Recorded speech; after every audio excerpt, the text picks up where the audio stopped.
हमारी संत काव्य से संबंधित प्रश्नोत्तरी चल रही थी। मैंने आपको 50 क्वेश्चन पूरे करा दिए थे जो किससे संबंधित थे, संत काव्य से संबंधित थे।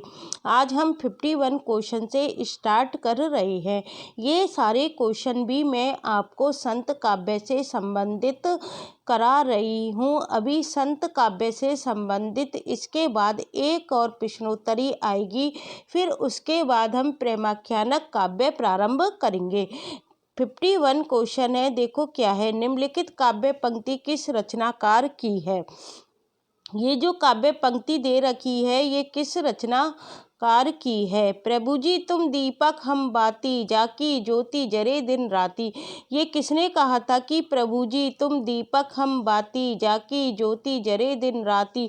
नानक देव ने कहा था कि दादू दयाल ने कहा था कि कबीर दास ने कहा था कि रविदास ने कहा था। ये किसने कहा था कि प्रभु जी तुम दीपक हम बाती, जाकी ज्योत जरे दिन राती। ये आप मुझे कमेंट्स में बताना इसका आंसर। यदि आप पर नहीं आएगा तो मैं आपको बता दूंगी कि ये किसने कहा था कि प्रभु जी तुम दीपक हम बाती, जाकी ज्योत जरे दिन राती। आप मुझको इसका आंसर कमेंट बॉक्स में दोगे। अगला क्वेश्चन 52 है। कबीर के बीजक पर रची गई तिरजा टीका किसकी है। कबीर के बीजक पर जो रची गई तिरजा टीका है वो किसकी है। पूरन दास की है, पलटू साहब की है, भगवान दास की है या जगजीवन दास की है। तो कबीर के बीजक पर रची गई तिरजा टीका है वो किसकी है, पूरन दास की है। क्वेश्चन नंबर 53 है। ज्ञानाश्रयी शाखा के संत कवि नहीं है। कौन नहीं है ज्ञानाश्रयी शाखा के संत कवि। रविदास हैं, धर्मदास हैं, मलूक दास हैं। कौन नहीं है, परमानंद दास। क्योंकि ये किसके कवि हैं, परमानंद दास संत कवि नहीं है बल्कि कृष्ण भक्ति काव्य धारा के अष्टछापी कवि हैं। आपको पता है अष्टछापी कवि कौन है। बल्लवाचार्य के 4 शिष्य और विट्ठलनाथ के 4 शिष्यों को मिलाकर अष्टछाप की स्थापना की गई जिसमें 8 कवियों को शामिल किया गया। तो ये परमानंद दास हैं, ये अष्टछापी कवि हैं। क्वेश्चन नंबर 54 है। भाषा बहुत परिष्कृत और परिमार्जित न होने पर भी कबीर की उक्तियों में कहीं कहीं विलक्षण प्रभाव और चमत्कार है। प्रतिभा उनमें प्रखर है, इसमें संदेह नहीं। पंक्तियों के लेखक है। ये किसने कही थी पंक्तियाँ कि इनकी भाषा बहुत परिष्कृत और परिमार्जित न होने पर भी कबीर की उक्तियों में कहीं कहीं हमको क्या दिखाई देता है, विलक्षण प्रभाव और चमत्कार दिखाई देता है। प्रतिभा उनमें प्रखर है, इसमें संदेह नहीं। ये पंक्तियाँ किसने कही थी, राममूर्ति त्रिपाठी ने, हजारी प्रसाद द्विवेदी ने, राम कुमार वर्मा ने या रामचंद्र शुक्ल ने। तो ये पंक्तियाँ कही थी रामचंद्र शुक्ल ने। क्वेश्चन नंबर 55 है। गहना एक कनक से गहना, इनमें भाव न दूजा, कहन सुनन को दोए करी थापिन, एक नमाज एक पूजा। उपर्युक्त काव्य पंक्तियों के रचयिता हैं। ये काव्य पंक्तियाँ किसकी हैं, गहना एक कनक से गहना, इनमें भाव न दूजा, कहन सुनन को दोए करी थापिन, एक नमाज एक पूजा। ये काव्य पंक्तियाँ किसकी हैं, अमीर खुसरो की हैं, गुरु नानक की हैं, वेद व्यास की हैं या कबीर दास की हैं। तो ये पंक्तियाँ किसकी हैं, कबीर दास की हैं। अगला क्वेश्चन 56 है। मन मेरा सुई तन मेरा धागा काव्य पंक्ति किस संत कवि की है। किस संत कवि ने कहा था कि मन मेरा सुई तन मेरा धागा। कबीर दास ने कहा था, दादू दयाल ने कहा था, नानक देव ने कहा था या नामदेव ने कहा था। ये किसने कहा था, नामदेव ने कहा था कि मन मेरा सुई तन मेरा धागा। क्वेश्चन नंबर 57 है। कबीर की भक्ति का अनिवार्य अंग क्या है। जो आपको कबीर की भक्ति दिखाई देती है उसका अनिवार्य अंग क्या है। मुक्ति है, समाज सुधार है, प्रेम है या ज्ञान है। तो जो भक्ति का अनिवार्य अंग है वो क्या है, ज्ञान है। क्वेश्चन नंबर 58 है। किस समीक्षक ने कहा कि शब्दों के जोड़ तोड़ में चमत्कार लाने के फेर में न पड़ना कबीर की प्रवृत्ति के प्रतिकूल था। यह बात किस समीक्षक ने कही थी? डॉक्टर श्याम सुंदर दास ने कही थी, नंद दुलारी वाजपेयी ने कही थी, हजारी प्रसाद द्विवेदी ने कही थी या राम कुमार वर्मा ने कही थी? तो ये बात कही थी डॉक्टर श्याम सुंदर दास ने कही थी। क्वेश्चन नंबर 59 है, कबीर ने आलोचक, सुधारक, पथ प्रदर्शक व समन्वयकर्ता के रूप में किन विषयों का उल्लेख किया है? जो कबीर थे उन्होंने आलोचक के रूप में, सुधारक के रूप में, पथ प्रदर्शक के रूप में, पथ प्रदर्शक है ये, समन्वयकर्ता के रूप में किन विषयों का उल्लेख किया है? मंदिर मस्जिद राम रमैया, इसका नहीं किया है। ब्रह्म जीव माया स्त्री, इसका नहीं किया है। रूम दाम्पत्य प्रेम फागुनी, इसका नहीं किया है। उन्होंने किन विषयों का उल्लेख किया? उन्होंने चेतावनी, कुसंग, माया, कनक, कामनी, कपट, इन विषयों का उन्होंने कबीर ने क्या किया है? उल्लेख किया है। किन विषयों का किया है? चेतावनी का किया है, कुसंग का किया है, माया का किया है, कनक का किया है, कामनी का किया है और कपट का किया है। क्वेश्चन नंबर 60 है, मैं कहता हूँ आखिर देखी, तू कहता कागज की लेखी, इस काव्य पंक्ति का क्या आशय है? यह काव्य पंक्ति का क्या आशय है कि मैं कहता हूँ आखिर देखी, तू कहता कागज की लेखी? तो इसका क्या मतलब है? प्रत्यक्ष ज्ञान और पुस्तक का ज्ञान एक ही है, ये मतलब नहीं है। प्रत्यक्ष ज्ञान पुस्तक के ज्ञान से हीन है, ये मतलब भी नहीं है।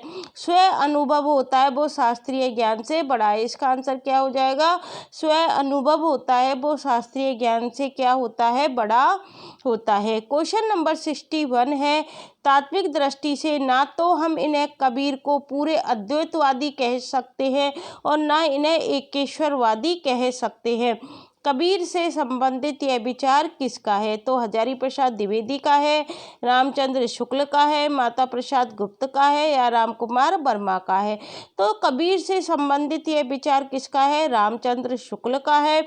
शुक्ल जी क्या कहते हैं कि हम कबीर को पूरे अद्वैत, ना तो हम कबीर को पूरे अद्वैतवादी कह सकते हैं और ना इन्हें हम एकेश्वरवादी कह सकते हैं। यह विचार किसका था? रामचंद्र शुक्ल का था।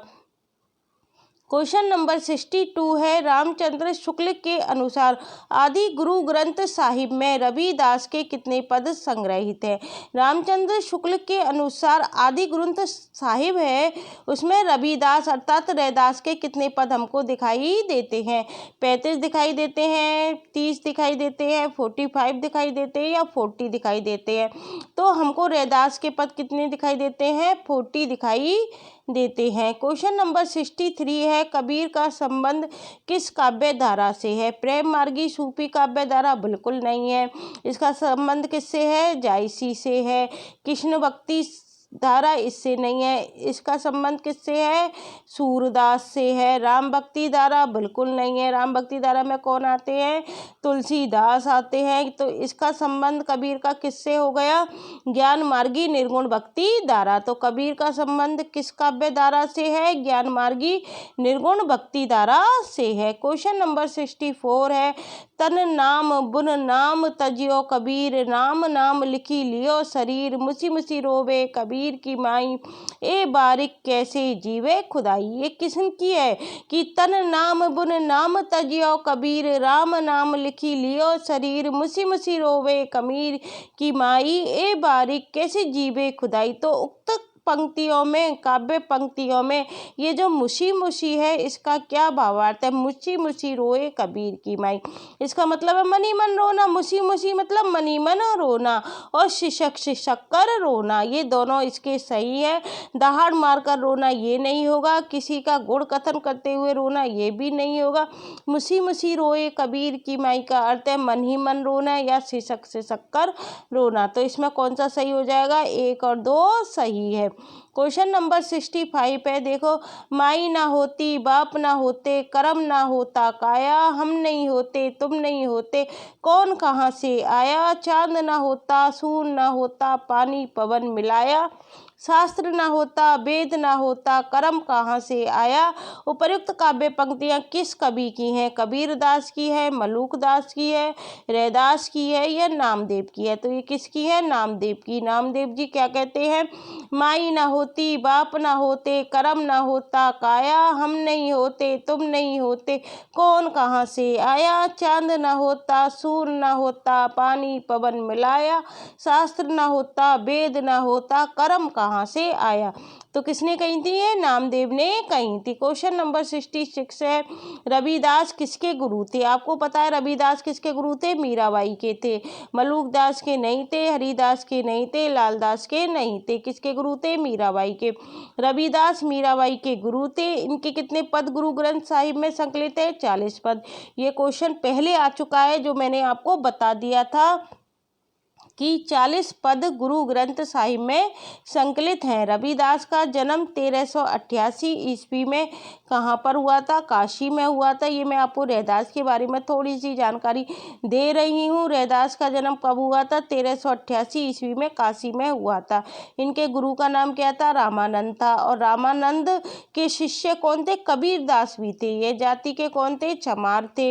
जाति पूछी जा सकती है रैदास की। रैदास की जाति क्या थी, चमार थी। उनकी प्रसिद्ध पंक्ति कौन सी है, प्रभु जी तुम चंदन हम पानी, जाकी अंग अंग बात समानी। ये किसकी पंक्ति है, रैदास की पंक्ति है। निम्न संत कवियों के गुरुओं का नाम इस प्रकार है। मीराबाई के गुरु का नाम तो क्या हो गया, रैदास हो गया। और मलूकदास के गुरु का नाम पूछा जाए तो क्या है, पुरुषोत्तम है।